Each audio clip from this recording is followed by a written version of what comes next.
When Aster was dragged to the Elmheim main house, he already knew this was not going to be a simple family meeting. The elders had called him there to judge him for the chaos he caused, and the moment he stood before them, the tension turned deadly. In front of the entire room, Zenith demanded proof of Hefried's loyalty by ordering him to kill his own son. But instead of bowing his head, Hefried chose Aster without hesitation, even if it meant the destruction of his entire house. That was the moment everything changed. With no more reason to stay silent, Aster tore off his shirt and revealed the 7 wings on his back, leaving the elders frozen in shock. The reason this power terrifies everyone is simple. The wing crest is the source of magical power, and no human in hundreds of years has ever possessed 7 wings. That level of power was said to belong only to the Spirit Clan, the very origin of the crest themselves. But how did he get this power? In a harsh, cold place, Aster, with a battered body, approaches his father, in an overwhelming killing intent, after claiming that his father sent him into an ambush to get rid of him. The man admits this, calling Aster a wingless one, which is why he has to die to stop bringing ridicule to the House of Elmheim. When talking about the Elmheim family, they are the greatest martial house on the continent, and they are tasked with protecting the royal family. The head of the house is Aster's father, Rodrik Elmheim, who is the only one who has 7 wings in the entire kingdom. He once saved Aster, who was left on the brink of death in a snowstorm, and to pay this debt, Aster did everything Rodrik asked of him. However, Aster had nothing to repay his father with because he had no wings. The wing crest is basically a proof of one's magical power, and the more wings, the greater the mana. Since he was the only one in the ducal house who had no wings, his siblings basically called Aster wingless. Nonetheless, Aster continued taking up the sword to practice every day, hoping that one day his devotion would be rewarded. In the end, he and his squad got sent on a mission that was destined to fail, but he managed to survive the ordeal. Now, he is wounded and exhausted, but he holds a grudge against his father, who discarded him. Aster tells Rodrik that he believed in him and even followed him, but he stabbed him in the back as a reward. Rodrik mocks him, asking him what expectations he, as a tool, thought he had, and he tells him to leave because he is done using him. However, deep down, Aster is raging with anger, and he dashes toward Rodrik with his sword. He hates himself for following Rodrik blindly while calling himself a pathetic idiot. Aster's sword lands on Rodrik but leaves no single scratch. Suddenly, Aster is restrained from behind by a mana sword and 2 young men appear behind him. One of them cuts off his left arm, while the other cuts off his right leg. Aster screams in pain as he crashes to the ground with blood pouring out of his mouth. It turns out that these 2 are his brothers, and they mock him as he lies motionless in the snow, telling him that he will always remain wingless, no matter what happens. They even mock him, telling him that he looks so good while crawling on the ground.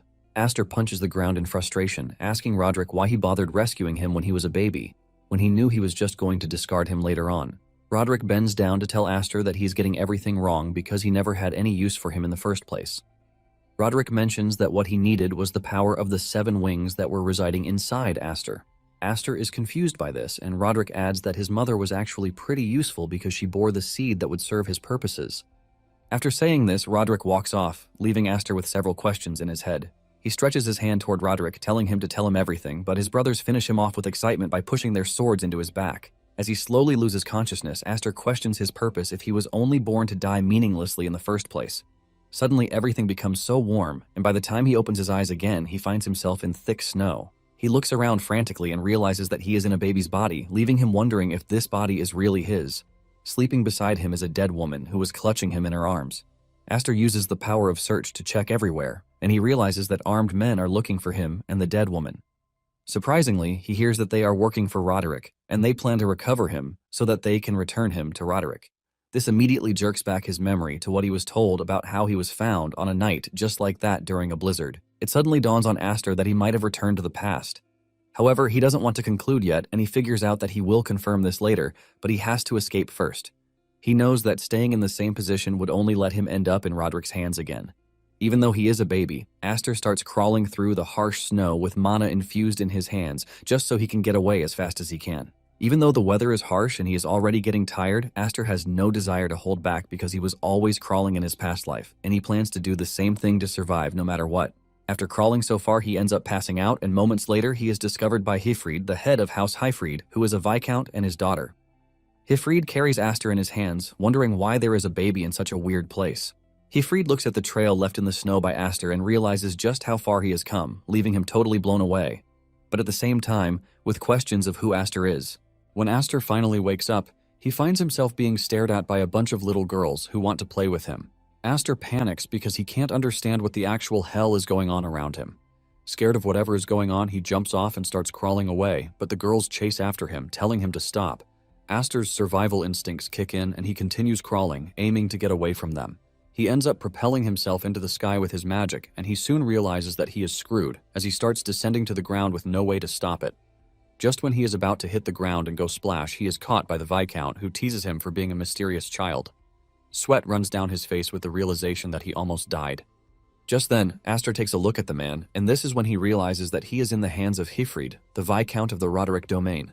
Aster freaks out because there is no way in the world he just found himself in another Elmheim house. Basically, Hifrid is the head of the Viscount family, which is a branch of the Elmheim family. He was one of the two wings that were once entrusted with protecting the royal family. However, Aster is even more confused because Hifrid should have died in some trash civil war, which ended in the total collapse of the Viscount family. This basically confirms his fear that he has gone back to the past. However, he is left in utter shambles because he was trying to run away from Rodrik and ended up in his brother's hands. Hifrid's wife also carries Aster in her arms, talking about how surprised she is that Aster's magic went out of control to launch him into the sky. The woman figures out that Aster was trying to escape because he was scared, and she kisses him on the forehead to show him that he is in good hands. The woman strokes his cheeks, causing Aster to relax. Hifrid then tells his wife that Aster possesses tremendous power, and the crest on his back is proof of that. The woman takes Aster to the mirror to check out the crest on his back, and they are blown away to see that it is 7 wings.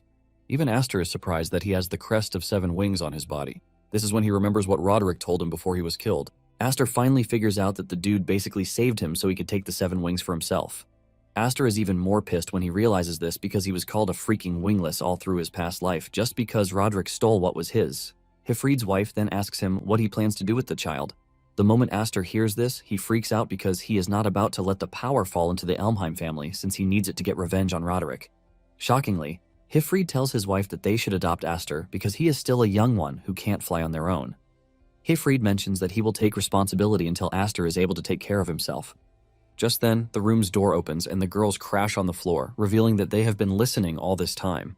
The girls admit that they were curious because they were worried about Aster. The girls let off a bright smile because they finally have a baby brother.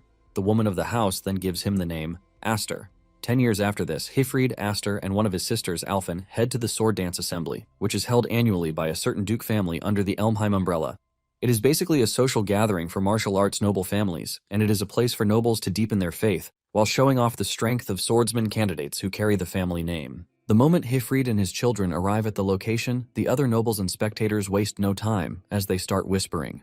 The people make fun of the Viscount family, saying they have come to embarrass themselves again. They also know about Aster, who was adopted into the family because they couldn't produce an heir of their own. They are pissed at just how much disgrace the Viscount family has brought to the Elmheim family. Alfin can hear everything they are saying behind their backs, and she urges Aster to stay strong and not let any of it get to him. Alfin tells Aster that whoever shows weakness is crushed, and while saying this, Aster can see her hands trembling from anger. Hifrid also tells Aster that what he is currently seeing is the current position of the Viscount family. Hifrid tells him that this is what he wanted to show him, and he asks him if he is disappointed by everything he has witnessed. However, Aster assures his father that he is fine with being in such a hostile environment. Hifrid laughs out loud when he hears this, telling Aster that his stance is quite reassuring. Apparently, in his past life, Aster made his debut in the social society as a disgrace to the Elmheim family, which is why where they are holds bitter memories. However, he is now a totally different person because the 7 wings have returned. Aster looks up to see his past brothers who killed him, staring at him from the window, and Aster is ultimately eager to make a glorious social debut. They are in an era where knights ruled, and might was the mastery of the blade, which was the absolute pinnacle of swordsmanship. Basically, the absolute symbol that embodied everything was none other than the wing crest. Standing on the balcony to watch the duels, Alfin talks about how overwhelming everything is. Alfin finally realizes why Furin and Flair were not interested in coming. Aster, on the other hand, can't forget how he was embarrassed during the whole thing in his past life. Alfin notices that he is lost in thought, and she calls his name to jerk him back to reality, asking if he is nervous. Alfin doesn't blame him if he is nervous because it is his first sword dance festival. Aster assures her that he is not nervous, but feels nostalgic instead. In fact, everything is loathsome to him. Hifrid then tells the kids that he has to leave because he has a meeting he needs to attend. Hifrid tells Aster that he is leaving his sister in his hands, but Alfin protests, reminding her father that she is a year older than Aster. Aster teases her, telling her that she is clumsy, which is why he is in charge. Hifrid then tells Aster that there are many people his age in the gathering, and he can use the opportunity to make friends and connections. However, he whispers to him, telling him to make sure that no one finds out about the 7 wings. As he walks off, Aster is left in a difficult position because he knows that what his father is asking him is easier said than done. In fact, Aster is left wondering how he is going to socialize when everyone appears to be hostile toward him. Suddenly, Alphen sees Aster walking away, and she asks him where he is heading. Aster replies that he is leaving to make some friends, and he soon arrives at where Rodrik's sons are. The redhead, Dallas, asks Aster who he is, and Aster introduces himself to the dude with a smile on his face, revealing that he is his younger brother. Aster mentions that he saw Dallas from outside, and he decides to come say hello to him. Dallas is totally confused until his brother Grion explains to him that Aster is the kid adopted by the Viscount family. The moment Dallas figures out who Aster is, he starts laughing to mock him, saying he finally understands why Aster has the F initials in his name instead of the regular A initials. Aster stays mute because he can't forget how the two killed him in his past life. Aster can't believe that he was always intimidated by them in his past life, but looking at them now, he realizes that they are just a bunch of kids playing dress-up. Just then, Alphen shows up, telling Aster to leave the dudes alone. She's about to drag him away when Dallas calls her name to mock her too. He asks her if she is still hiding behind her father's back. He teases her, telling her to come over and keep them company, as if she were an escort. Alphen ultimately turns around to tell Dallas that she is not interested in whatever he is saying. She reminds Dallas that there is no master-servant relationship between the main and branch families. Alphen then proceeds to try to drag him away, even though Aster claims he is not done talking yet. Dallas decides to take things up a notch by mocking Alphen, telling his gang that Alphen's father was the knight who couldn't protect the king and had his hand cut off by Rodrik as punishment. Dallas mocks her, telling her that he is glad he doesn't have the blood of a loser flowing through his veins. Alphen cannot swallow the insult, and she turns back, screaming at Dallas, telling him to take back what he just said because she is not just going to allow him to insult her father. Dallas piles on the misery by spitting out wine on her. Dallas tells Alphen that she was born into a family of nothing but useless women who can't inherit the title. He then adds that they are not in a ballroom, while telling her to wear some rags so that next time it won't be a problem when she gets drenched. Before coming to the gathering, Aster was initially worried that he wouldn't feel any anger even after seeing Dallas and Grion. However, what they just displayed has taken away his worry. Aster then calls Dallas's name before throwing a bottle of wine at him, and the moment he catches it, Aster cuts it in half with his sword, spilling the wine on Dallas's head. Dallas is shocked when this happens, and Aster just teases him, telling him that the content of the bottle is nothing more than grape juice, which fits a bratty noble like him. 3 years earlier, during a duel, Aster had lost control of his power, which almost resulted in the deaths of his sisters. It took Hifrid's intervention to be able to stop Aster's incredible power, and this was the first time Hifrid would see the 7 wings in action. Hifrid wonders if the power can even be controlled by him or by Aster himself.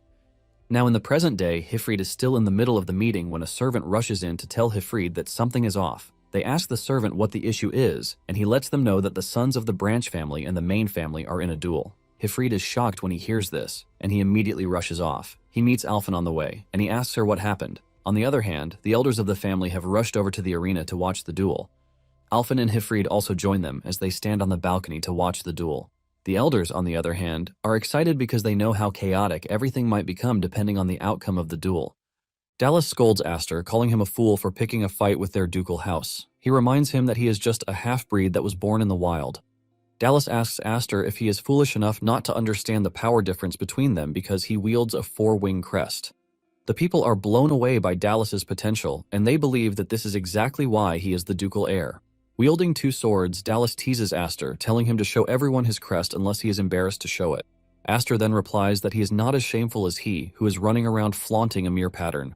Dallas is pissed when he hears this, but Aster is not done.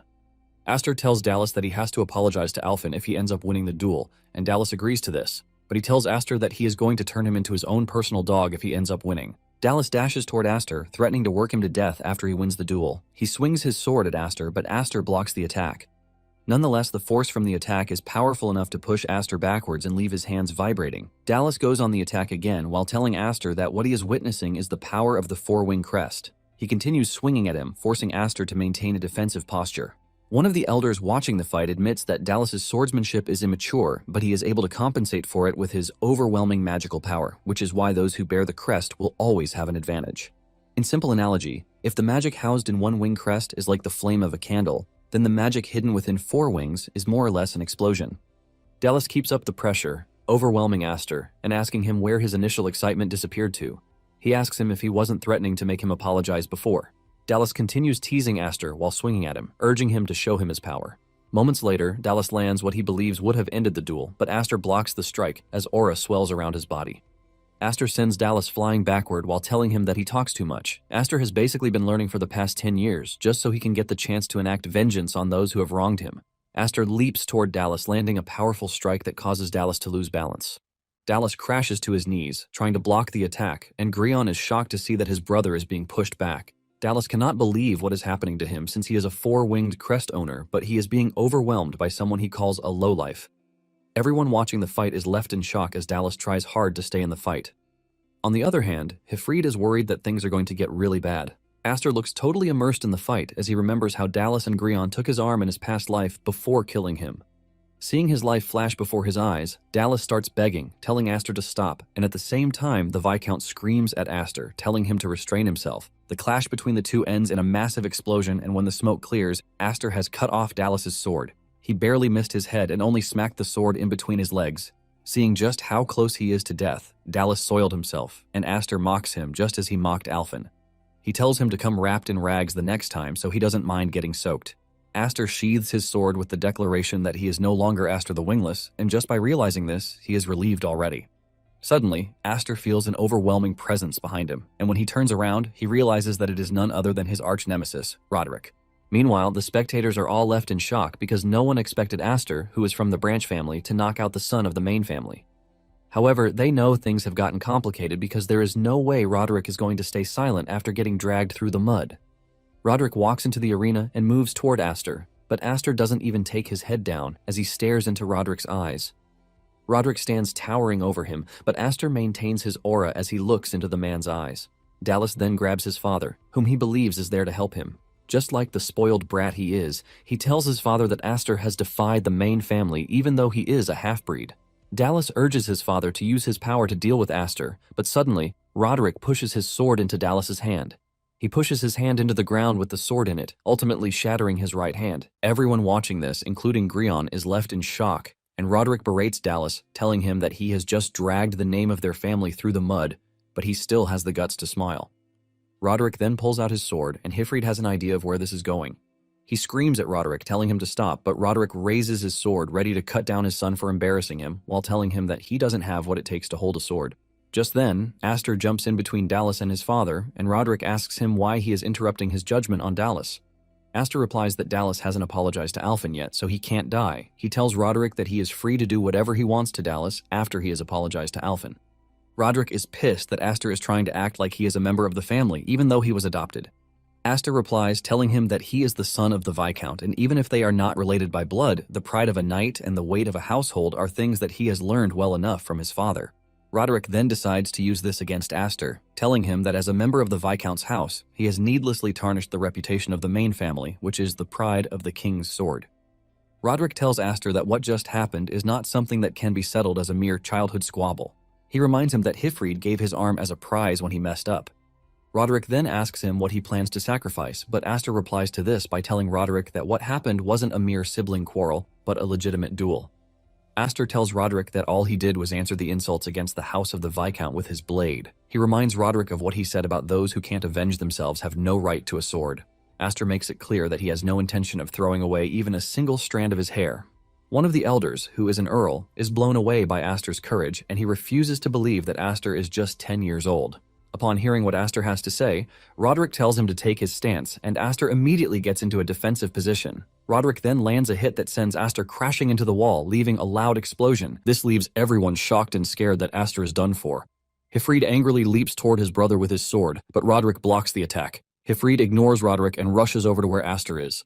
The dust clears off and he sees Aster's severed sword on the ground, but to his surprise, Aster remains standing with the other half of the sword in his hand, ready to defend himself. He wears an expression of hate on his face, and when Rodrik sees this, he just turns around and leaves with Dallas following him. Aster finally loses his balance, but Hifrid catches him. With the last of his strength, Aster tells his father that he protected Alphen just like he promised, and Hifrid commends Aster, telling him that he was magnificent. On the other hand, one of the elders teases Rodrik, telling him that he resorted to a childish move. Rodrik agrees to this, but says the family's reputation would have been shattered if he had let Aster have his way, which is why he made a slight compromise. The elder then calls Aster a rising star because he had the strength and audacity to stand before the great Rodrik. The elders admit that Aster has the best debut into society with the stunt he just pulled. One of the elders says he was actually scared that the Elmheim family might split in two. However, Rodrik tells him not to be too happy yet because an era of disruption is upon them. He calls it a storm so great it might divide the world into 2 or 3. When Aster returned to the territory, he indulged himself totally in training. He beats up every one of his sparring partners really easily, with no one to stand against him. They believe that whatever happened at the sword dance assembly must have been a motivation for him. The servants and guards are also happy that Aster beat Dallas up because the main family has been making life hard for them for so long. At the same time, Aster is confident that what he did at the assembly would silence those who have always mocked the Viscount family. However, his real target remains Rodrik himself. Although he knows he can't beat Rodrik with his current level, Aster knows that the wing crest is basically just an indicator of one's rank and latent magic power. However, Aster still cannot draw out the power of the 7 wings. It is known that being born with or not doesn't mean anything if one can use the power to its full potential. Aster wishes that he could test the full power of the 7 wings to its limits without wondering about it rampaging. Before he knows it, he has defeated everyone on the training grounds, and just then, Alphen shows up. She tells Aster that their father is calling for him, and Aster immediately drops everything he is doing. As he walks off, he notices that his sister is wearing a training outfit. He teases her, reminding her that she said the outfit wasn't good, so she hated wearing it. Alphen tells her brother that everything needs balance, and seeing Aster made her rethink that she can't keep going the way she is. She then tells Aster that he would have to train with her when he gets back, and Aster smiles, while urging his sister to go easy on him. Moments later, Aster arrives at his father's office and asks him what he needs. Hifrid tells him to sit down, and when he does, Hifrid reminds Aster that it's been about 10 years since they welcomed him into the family. His father says he was waiting for him to be a bit grown before, but he has changed his mind. He brings out a ring with a red jewel on it and tells Aster that it is the proof of the next head. Hifrid drops the bomb on him, telling him that he wants him to be the next head of the family. Aster says nothing when he hears this, and Hifrid continues by reminding Aster that the Viscount house is in a precarious position. Nonetheless, they are still a branch of the Elmheim family, and since they have their own territory to protect, Hifrid says they can't leave the next head's seat empty. Aster then asks his father if his sisters are okay with this, and Hifrid mentions that he is going to go to the Knight Academy to inform his sisters. Aster replies that he is pretty sure that his sisters, Malfa and Kudo, who are at the Knight Academy, would disagree, especially Kudo. Aster mentions that Kudo basically hates him for being born a boy, not to mention being blessed with the 7 wings. Aster then stands up, telling his father that he can't accept the responsibility of being the next head. He reminds him that he can't even control his magic, and he almost killed his own sister in the process. Aster tells his father that there is nothing that can convince an angry sister, and as he walks away, Hifrid tells him that he has always been skeptical whether Aster is really a kid or not. Hifrid then reveals that he believed that the ring would be a good reward for the sword dance assembly, but it appears that Aster would prefer something else. The man then brings out a box, and he opens it to reveal the magic sword, Gram, which is more or less a dagger. Hifrid tells Aster that this is a sword that can control the 7 wings' power. After their meeting in the office, Hifrid takes Aster into the woods. Aster is surprised that they have to go that far just to show him a sword, and Hifrid lets him know that this is nothing more than a precaution. Hifrid knows he can't take anything for granted since Aster is known to break things quite often, which means the training hall would be the wrong place to try out the sword. Hifrid tells Aster that Gram is a magic sword that is passed down only to the eldest son of the Elmheim family. Hifrid mentions that he intentionally had the sword brought in from the main house because of him. Hifrid then removes the cloth that sheathes the sword, and Aster is shocked to see that it is just a sword with a short base. Hifrid tells Aster that the sword might have no blade, but if he imbues it with magic power, the blade has the potential of being completed by the wielder's magic power. Hifrid then shows him an example of what he is saying by unleashing his magic power, which releases a massive energy blast that destroys everything in its path. This leaves a huge crater in the ground, and Hifrid tells Aster that one would be drained by the sword if one tries to trash magic with it instead. Hifrid mentions that it is a sword with so much history, and he asks Aster if he is willing to give it a try. Aster then collects the sword and he tries it out. To his surprise, his mana starts pouring into the sword on its own, and this sends a powerful blast into the sky. Those at the estate see this, and one of the guards assumes that a comet is falling from the sky. However, his colleague teases him for being dull, saying something flew into the sky, not falling from it. The dude doesn't want to believe this, and Alphen cuts in, telling them that the phenomenon must have been caused by Aster.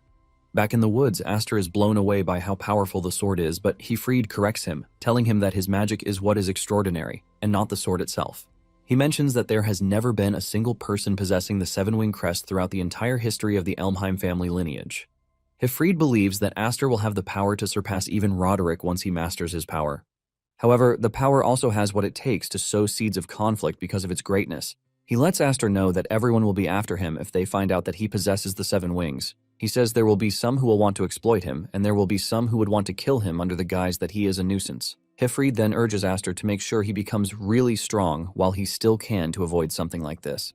Aster agrees with his father because he is not ready to live a miserable life, just like he did in his previous one. Aster then thanks his father for the gift, assuring him that he is going to master the 7 wings and the sword. 3 days later, Kudo and Malfa returned from the Night Academy. Kudo stretches out her hand, waiting for her younger sisters to rush over to her, but the two run past her and head to Malfa instead. Kudo is surprised that she was ignored, and when she challenges the two about this, they tell her that she is always messing up their hair. However, Kudo doesn't want to accept that a modest person like her would do such a thing. Just then, she spots Alphen and rushes over to hug her. She ends up doing what she claims she doesn't do by roughing up Alphen's hair. Malfa then asks her parents where Aster is. Hifrid then reveals where Aster is, and Kudo immediately locks in on this. Meanwhile, Aster is still struggling to keep the sword under control. He is suffering from excessive magic power loss just from trying to do this, and he starts wondering what he has to do to become like his father. He is in the middle of this when Kudo shows up with her sword, telling Aster that he has managed to outdo himself this time around. Aster is shocked to see that his sister is back, and Kudo scolds him for not coming over to welcome her. Kudo asks him if he didn't show up to welcome them because he thinks he is special and there is no reason to notice them. Kudo lets Aster know that she learned about what happened at the sword dance assembly because the Night Academy was buzzing with rumors about him. Aster then replies that he is pretty sure that the same thing applies to his sister because he heard that, as a trainee, she has completed numerous missions. In addition, Kudo was the only knight awarded the honorary knight medal that year. Kudo then replies that it is the least she can do because if she doesn't, she wouldn't be able to succeed her father. She then proceeds to say she heard about how Aster turned down the offer to be the successor. She asks him if he did this for her sake. Deep down, Aster is not pleased with the fact that Hifrid went ahead to tell her because this is just going to cause him unnecessary trouble. Aster finally replies to his sister, telling her that he believed that he wasn't worthy yet, which is why he rejected the offer. Kudo walks toward a tree, talking about how spiteful Aster and Hifrid are, even though they know that it is her dream to become the head of the house. Suddenly, she cuts the tree with her sword before hurling it toward Aster. Aster barely dodges the attack while screaming at his sister, asking her what the hell she is trying to do. Kudo tells Aster that it's been a long time since they sparred, so she is about to give him a test. She lets him know that the next attack will be directed at him. Aster tries to tell his sister to chill out because the sword he is using is not yet complete, but Kudo lets him know that he won't be able to make the same excuse if he is on the battlefield while facing an enemy. Kudo lets Aster know that it is the knight's code to always be ready for battle, and Kudo immediately gets into an offensive position. She tells Aster that she might just obliterate him if he keeps holding back. Aster cannot believe his eyes because he is still trying to control his magic power, and his sister is already onto him. At the same time, he knows he has no choice but to take his sister seriously because if he doesn't, she might just kill him. Minutes later, Aster and Kudo are still going at it. Kudo commends Aster, telling him that he has gotten better because he is able to keep up with her, even though she has refined her skills at the Night Academy. However, she trolls Aster, telling him that his sword is pretty much pathetic and his control over magic is completely lacking. Kudo sends him into the distance with a strike, and Aster admits that his sister is as relentless as she has always been. He remembers that she's been like that since they were kids. He wonders if it is because he is the only male in the Viscount's house who holds the right of succession. At the same time, he doesn't know if it is because he possesses the 7-wing crest, which is superior to everyone else's. Aster compares her to a living storm because she is always challenging him to duel over every little thing while calling the world unfair. Basically, Kudo is his natural enemy. Kudo comes charging at him again while telling him that he is not fit to be the next head of the house. Meanwhile, Malfa is worried about the two, and she calls her father's attention to this. She asks him if he is ready to leave the two alone to themselves because, with the way things are going, one of them might just die. Hifrid tells Malfa that they are rivals in their own ways, and even though they might be a bit reckless, he is confident that it won't escalate to the point where one of them would die. Malfa replies that she certainly hopes so, and then asks her father why he summoned them back from the Night Academy. She is pretty sure that it is not all about the succession. Hifrid confirms this, and then brings out a letter which shocks Malfa. It turns out that it is a summons from the Elmheim main house. He tells Malfa that the elders who lead the house might actually want to see their grandson's face. Malfa is relieved to hear this, but Hifrid lets her know that in the worst-case scenario, they might actually lose Aster. Back in the woods, Aster urges his sister to try to reason with him because he has already turned down the talk of succession. He tells her that their father must have informed her about it, but Kudo reveals that Hifrid is not ready to agree with his stance. Aster soon finds himself trying to block Kudo's overwhelming attack, which he compares to facing a troll swinging a giant mallet. Aster almost gets cut, but he manages to weave Kudo's sword to the side. He screams at her, telling her to listen to what he has to say. However, Kudo hits him with a blunt strike that is powerful enough to rupture his insides. Aster coughs up blood with the realization that his sister is pretty strong. Kudo then explains to him that he is third-rate if all he can do is swing a sword. In addition, he is second-rate if he can handle only magic, and it is when he is able to master both sword and magic that he can become first-rate. Kudo lets him know that she is disappointed in him because the difference in wing crests refers to the difference in the amount of mana that one can handle. Basically, the difference between one wing is about a threefold gap in power, which means in terms of magical output and stamina, Kudo should be inferior to Aster since she has just 5 wings. Because of this, Kudo scolds Aster, telling him that he should have been able to withstand all of her attacks, but he chose to run back to his favorite swordsmanship instead. Kudo asks Aster if he really distrusts his power that much, or if he is afraid he would go berserk just like he did some years back. The moment Aster hears this, he realizes that he has never once considered that he might be afraid of the 7 wings' power. He wonders if he was unconsciously putting a limit on his own power, which is why the blade feels unstable. He was basically forcibly suppressing his magic under the fear that things might go out of hand. Kudo then tells Aster that he basically has everything she ever wanted, and she lunges at him, telling him to give her all of his power if he is so afraid to let it out. However, things are already different as Aster easily knocks her back with his magic power. Even Kudo is shocked to see this, and Aster thanks her, telling her that she has opened his eyes. Aster then dashes toward Kudo without manifesting a blade, leaving Kudo to wonder if he has run out of mana, but she trashes this thought because she is pretty sure that he hasn't. Aster basically has an inexhaustible magic lying inside the 7 wings, and even though he can't fully master it yet, he plans to focus all of the magic into an immediate impact at that moment. He lands his hit, but Kudo blocks it while teasing him, telling him that it is commendable that he was able to think of something like that on his feet. Aster then lets his sister know that he has no intention of wasting his second life, his power, his sword, and certainly not his family.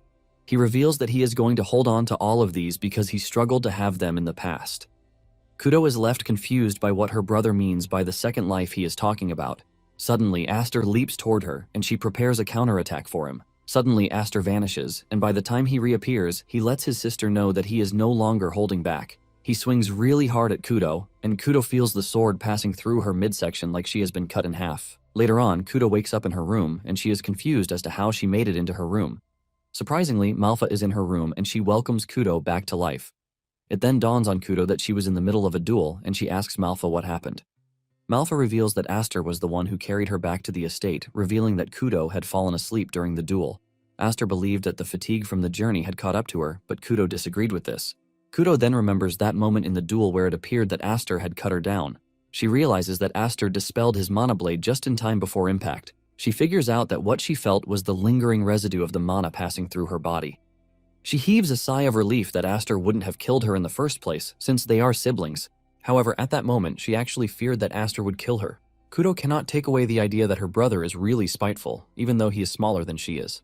Kudo then grabs her sword, demanding to know where Aster is because the duel is not yet over. Malfa shocks her by telling her that Aster is no longer in the estate. Kudo is confused by this, and Malfa lets her know that a summons arrived for Aster from the main house, which is why he left a little while ago with their father. Kudo freaks out in shock because no one said anything about this to her. Meanwhile, Aster and Hifrid are in a carriage, heading to the main house. Hifrid tells him that the people they are about to meet are the elders who support the Elmheim house from the shadows. He mentions that they are former heads of the main and branch families, which means that they are influential figures from across the Elmheim house. Hifrid assures Aster that they are still pretty much in control, even though they have retired, which is why they are known as the Shadow Rulers. Hifrid tells Aster that these rulers haven't even shown any interest in Aster since the day he adopted him, leaving him confused as to why they have suddenly summoned him. Aster tells his father that it is most likely because of what happened at the Sword Dance Festival. He continues by saying he's heard that the Elmheim elders value the family's prestige more than gold or even their own lives. Apparently, anyone who tarnishes this image is thrown into a cage to become food for beasts.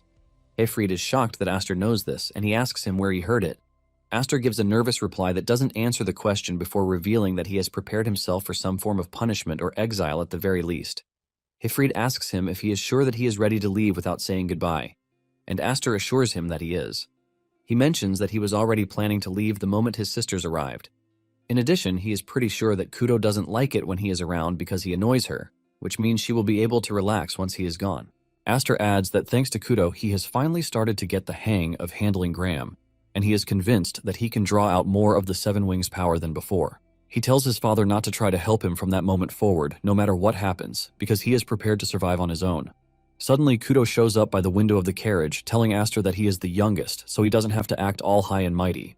Aster is shocked to see his sister, who is hanging by the carriage like a bug. Kudo flings the door open, and Aster is shocked that the redhead ran all the way to catch up to them. Kudo scolds Aster, telling him that it is cruel of him to have left his sister without a single word. Kudo mentions that he heard that he has been summoned by the great elders of the main house, which is a big thing, since she and Malfa haven't even been called up before. Hifrid then tells Kudo that he can't take her along to the main house, and she assures him that she is aware of this, which is why their father recalled them from the academy because he wants them to watch over things while he is away. Kudo adds that she is aware that the summons means he is in a situation that requires a great deal of caution. In fact, Malfa said there is the possibility that Aster might not even come back. Aster tries to tone down the gravity of the situation, telling Kudo that she is just exaggerating because he is just going there to talk. Deep down, Aster knows that his safe return is not guaranteed. Kudo then tells Aster that she absolutely hates his guts because he is a boy, he has the 7 wings, he is always given special treatment. He is even stronger than her, even though she is older, and he can act like a grown-up, even though he is her little brother. Kudo admits that she hates everything, but nonetheless, Kudo says she can't throw away the fact that Aster is her family. Kudo tells Aster that he might act all tough and grown up, but it doesn't remove the fact that he is her little brother. Kudo urges Aster to make sure he comes back to the estate because she still wants them to duel, and as she leaves, she assures Aster that she is not going to make it easy for him the next time. She leaps out of the carriage, and Aster watches as she leaves, wondering what it is that she came to say. Nonetheless, he is thankful for her, and he makes the silent decision to return to the family. Kudo stands behind the carriage and waves at it as it gets farther away, showing just how much she cares about her little brother. Soon afterward, they arrive at the main house, and they are welcomed by armed guards. They tell Hifrid that the elders are already waiting for him inside, and Hifrid tells them that there is no need for them to escort him because he knows his way around. However, the guards let him know they have been ordered to ensure that they bring him and Aster to the waiting room. With this, Hifrid confirms that he and Aster were not summoned because they wanted to have a good time with their grandchild. Nonetheless, it still brings back memories of the last time he was home. As they walk through the lobby, Hifrid urges Aster not to lose his cool because it would be the worst day for him to flare up in anger. Aster replies that he would behave himself as long as they don't say anything or do anything that warrants him to be angry. Hifrid agrees to this and tells Aster that it is the same reason he is trying to tell him that the person they are about to meet is the problem. While revealing who it is that they want to meet, Aster is completely carried away with those in the training grounds. Hifrid is forced to call his name to jerk him back to reality. Upon arriving at the door, the two are required to surrender their weapons. The moment they enter the room, they are welcomed by the elder, who teases Hifrid for not coming to the house for the past 10 years. Hifrid then bows to the old man, whom he addresses as his great-grandfather, the 6th head of the house. Aster finally realizes who has been controlling things from the shadows, the great-grandfather, Zenith Elmheim. Aster also believes that the rest of the gang are heavyweights who have the deciding factor over Elmheim. With a quick look, he realizes that there are some people from the sword dance assembly who are present, but he is surprised that Rodrik is not there. Zenith can see the confused look on his face, and he tells him that Rodrik is not there. He reveals that Rodrik is the leader of the knights directly under the royal family, which means he has no time for all the meaningless meetings that they are holding. In return, Zenith and the other old farts are the ones handling the administrative side of things. Aster remembers that in his past life, he never saw Zenith, which is why he didn't really care, but he can clearly see the influence that he holds because he is still able to gather so many important fellows to a meeting. Hifrid then asks Zenith why they are there, and Zenith replies that he is pretty sure that he has figured it out already. Zenith mentions that he heard that Aster caused quite a scene at the sword dance festival. This immediately confirms Aster's suspicion that they were summoned because of what he did. Hifrid then tells Zenith that Rodrik should have settled what happened personally.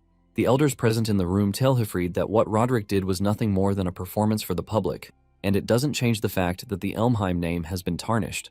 One adds that inviting Aster, who is an adoptee from an unknown origin, to the family gathering is a mistake from the start. They tell Hifrid that they would have looked the other way if he had remained harmless, but the moment he bared his fangs at the main family, it changed the entire dynamic of things.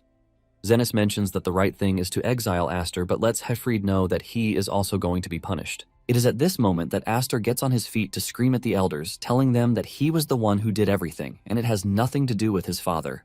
Aster is crashing out when he turns to the side to see that his father is not even saying anything. Aster stops talking, wondering what is wrong with him. The elders then scold Aster, telling him that he is indisciplined because he had the guts to butt into an adult conversation. Zenith then stands up to tell Aster that everyone in the room carries the weight of the house on their shoulders. However, he reveals that the knights are not a monolith because there are countless others watching from the shadows, waiting for a chance to snatch the top seat. Zenith mentions that this doesn't exclude those in the room. Zenith walks toward Aster, telling him that they need proof he is not a threat to the house. Zenith then pulls out a sword, which he hands over to Hifrid. He reminds him of what he did when he failed to protect the king, which ended up dragging the family's name through the mud. It turns out that it was in this same room that he allowed Rodrik to cut down his arm. This time around, Zenith tells Hifrid that he wants him to show his loyalty by taking Aster's head. Zenith assures Hifrid that if he does this, the matter will be dropped. But he hasn't finished saying this when Hifrid tells him that he is not interested in taking Aster's life. Hifrid tells the old man that he would rather take his own life than cut down his own child.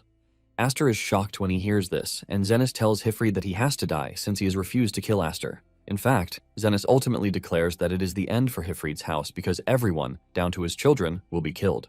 Just then, Aster coldly asks Zenith what it is that he is so afraid of. Zenith turns back in confusion, and Aster continues by saying they are all a group of grown men who are huddled together in fear, which is really pathetic. Aster tells Zenith that they are free to exile him if they are so scared that he would come back to hunt them. Just then, Aster takes off his shirt to reveal his 7 wings to let the group know what they are going to be facing if they intend to touch his family.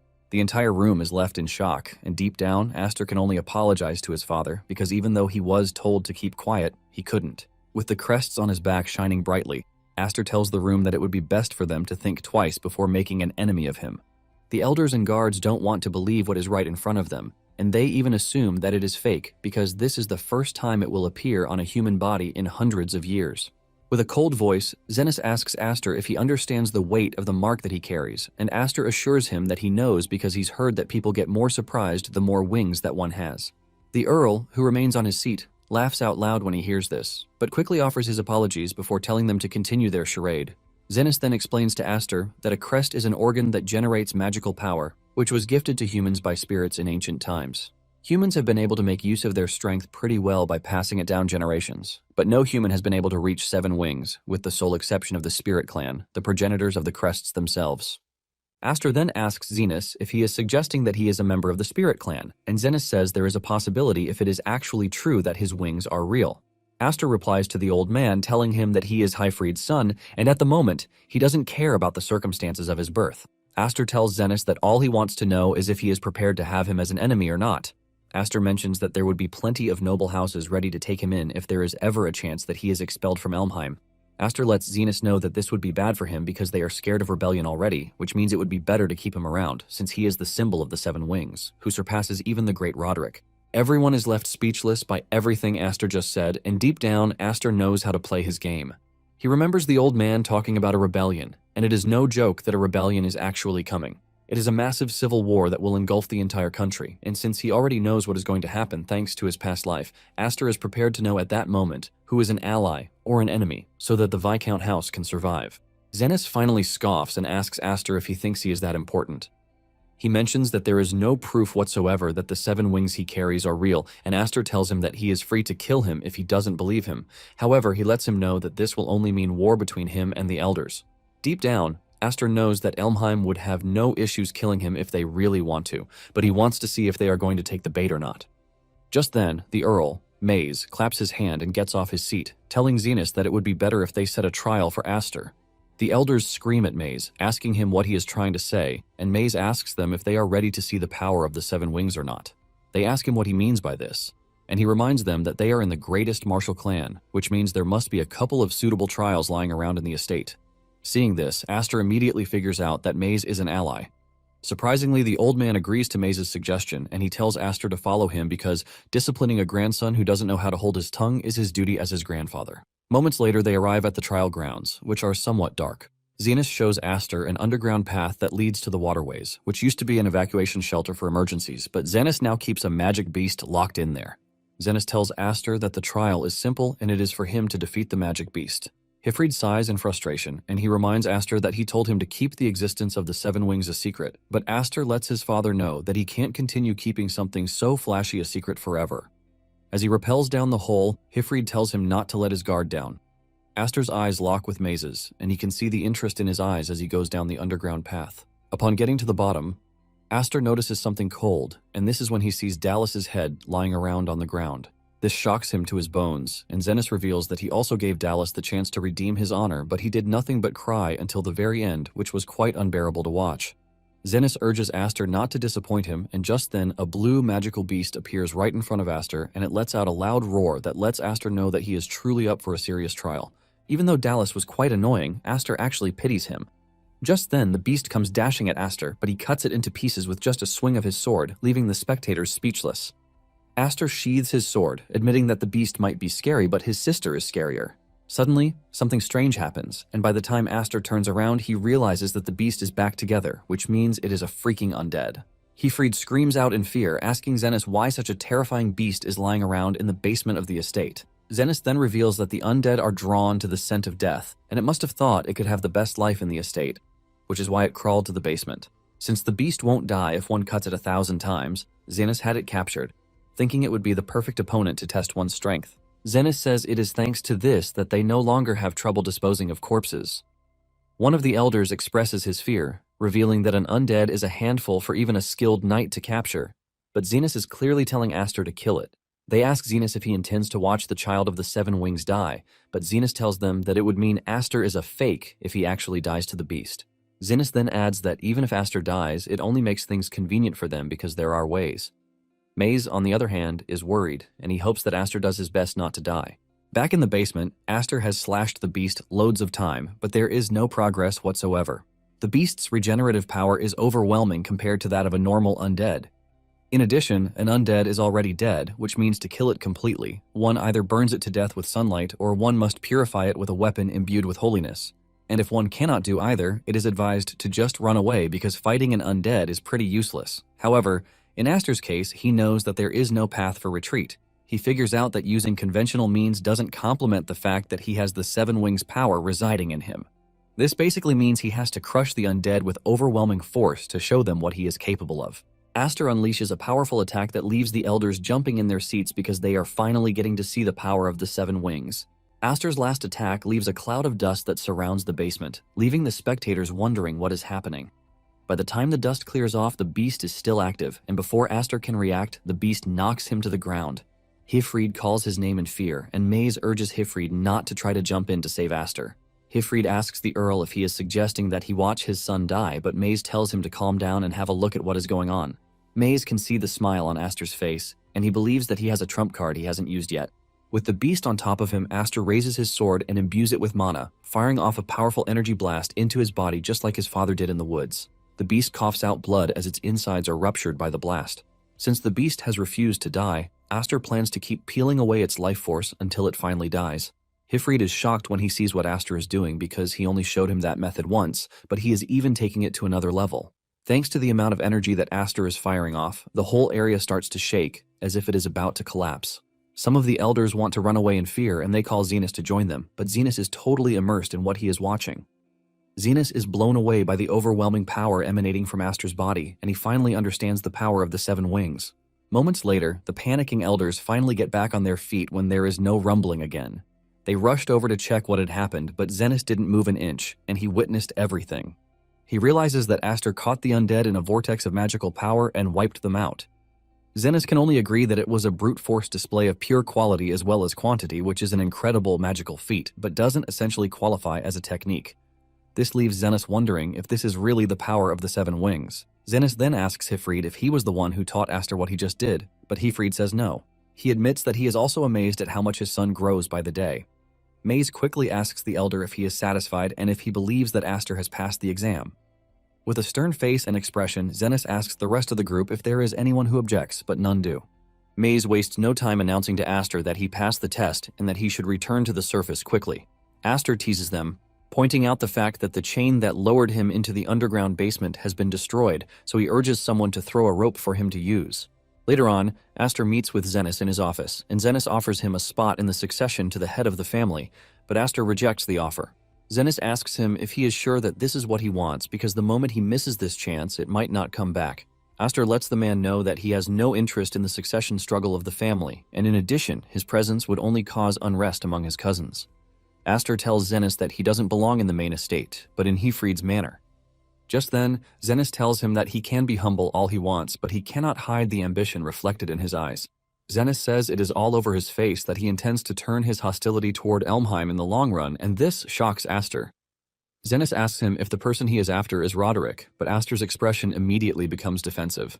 The old man urges him to relax, assuring him that he has no intention of probing into his motives at the moment. Aster then asks him why, because he believes that the rebels are his enemies. Zenith then reminds him that the house is not a monolith and Rodrik is a bit of a problem. Zenith has no issue having Aster around if his existence serves as a deterrent to Rodrik. However, he warns Aster never to bare his fangs at him again because this is where he might actually die. As Aster leaves the room, he cannot help but admit that the old man is a monster. Hifrid meets him in the hallway and he asks him what the old man said. Aster reveals that the old man wanted to induct him into the main family, but he refused the offer. Hifrid is shocked to hear this, and even Maze, who is with him, agrees. Maze tells Aster that he would have enjoyed much better treatment if he were officially under the main family's care. Aster then asks the Earl why he helped him earlier, but Maze feigns ignorance on this. Maze claims that he only wanted to play a trick on him, and he reminds Aster that he has truly become the master of the 7 wings in name. As they walk through the hallway, Aster can see the elders staring at him, and they all have the same intention of getting Aster under their thumbs since he is a child. Maze tells Aster that he cannot avoid it because those targeting him will only increase since the 7 wings carry immense importance. Aster then asks Maze if he is one of them, and Maze replies that he is a director at the Night Academy, so scouting promising youths is part of his job. Maze points to the blonde old man in the distance, telling Aster that the man is also the same. As Maze walks off, he tells Aster that he will be waiting for him to enroll at the Night Academy. Aster watches in confusion because he can't even say if the dude is an ally or not because he is too elusive. Hifrid then pats Aster on the shoulder, suggesting that they head home because he would like to hear all about his big performance. Aster agrees and says his mother is going to freak out by the time she sees all of his injuries. Meanwhile, Rodrik gets a report that his son, Dallas, has lost his life in the trial imposed by Zenith. Since Aster was scheduled to take one too, Rodrik asks the messenger what transpired. The dude then informs Rodrik about the existence of the 7 wings, but Rodrik is not entirely surprised. Basically, they have been maintaining a power balance in the house for so long, but at this point he believes that it might finally collapse. The dude suggests that they take some kind of action, but Rodrik tells him not to do anything because it is not a threat yet. In addition, he doesn't think there is any reason to rush since the 7 wings will be his eventually. However, until then, he is going to let Aster play freely with it because he wants to enjoy watching how Aster, who escaped him 10 years ago, struggles for a while. 4 years later, Aster heads to the Night Academy, and the official calls the applicants to gather. While everyone is filling out the forms, they notice Aster walk past, and their attention immediately shifts to him since he has gotten somewhat popular.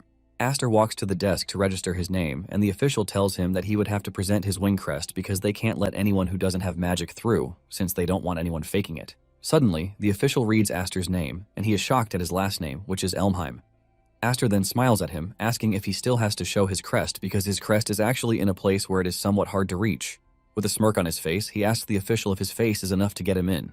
Later on, Aster is minding his own business when a blonde-haired troublemaker, Smites, starts calling him. He tells Aster that he has never seen him among the applicants before, while asking Aster if he hasn't come to the wrong place. Smites tells Aster that the exam is for the elite of the elites, and Aster just walks past him, telling him that there is no problem if that is the case.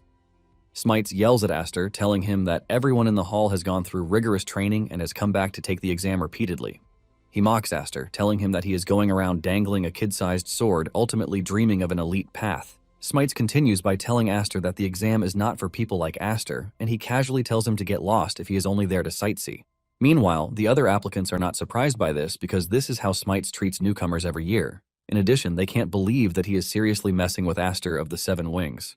Smites is totally oblivious to who Aster is, and just then, Grian and his lackeys show up on the scene. Grian greets Aster, his cousin, telling him that it's been a while. Aster offers his condolences about Dallas, but Grian tells Aster that he doesn't need to worry about Dallas because he is a disgrace who needed to die.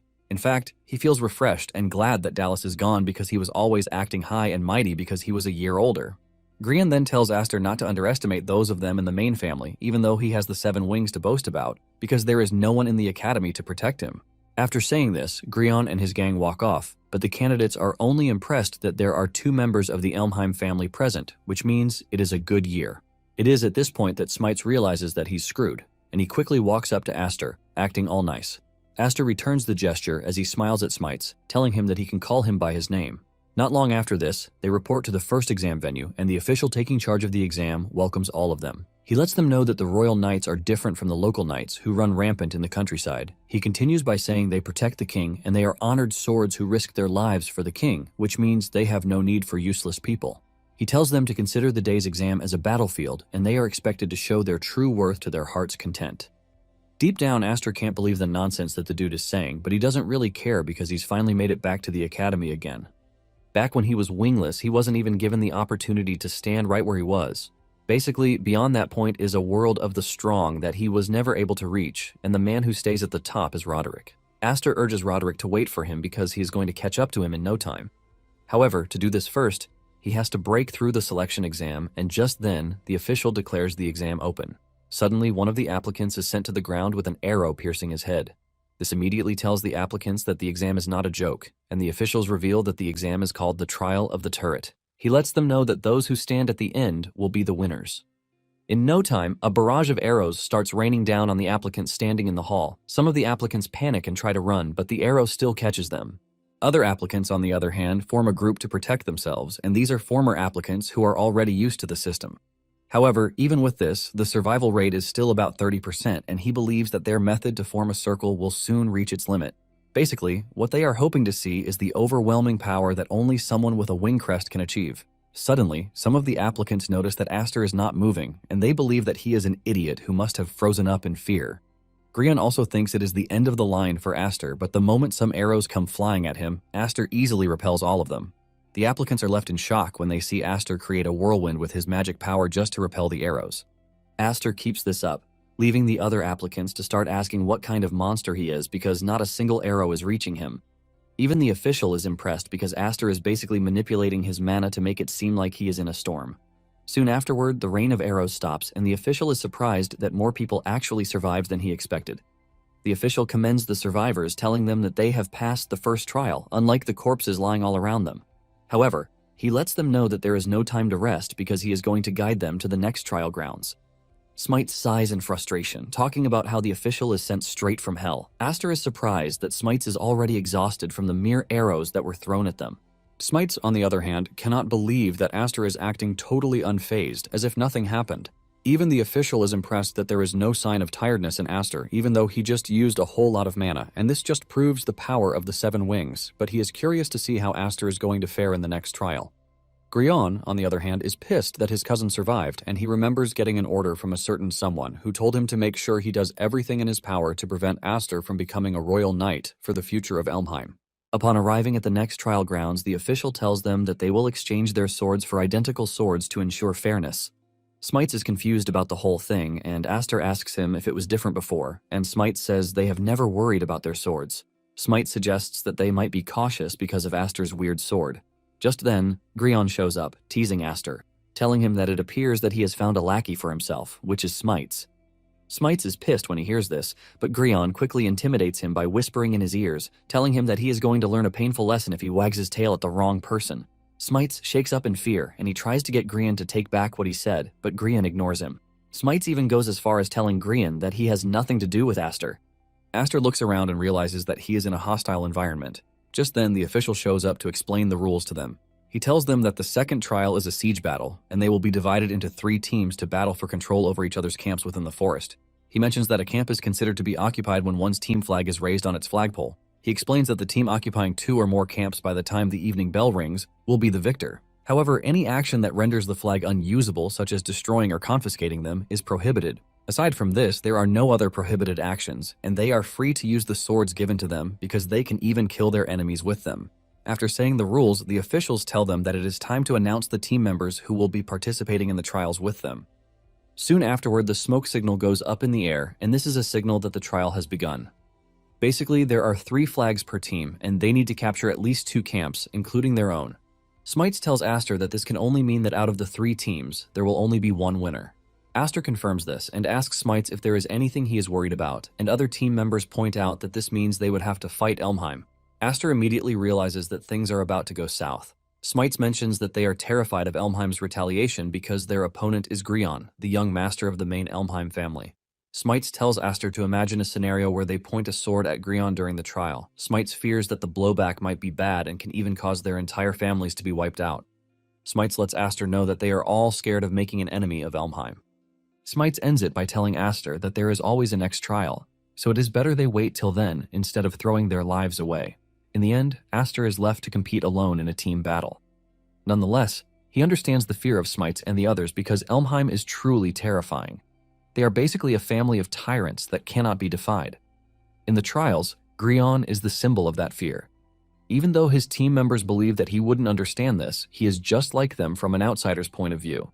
As he continues toward the nearest flag, he notices that everywhere is quiet, leaving him to wonder if no one has engaged each other in combat yet. It is either that they are being cautious, or there's another game at play. Just then, he finds the dude with the yellow flag, and the dude expresses his surprise that Aster actually came just like the person of interest predicted. Aster wonders what the dude is saying, and in addition, he notices that he has taken down his own camp's flag. The dude then throws his yellow flag in the air, and just then, the red flag, which is the symbol of Grion's team, appears in the distance. Suddenly, it dawns on Aster that the red flag team and the yellow flag team are working together to take him down, with Grion leading the charge.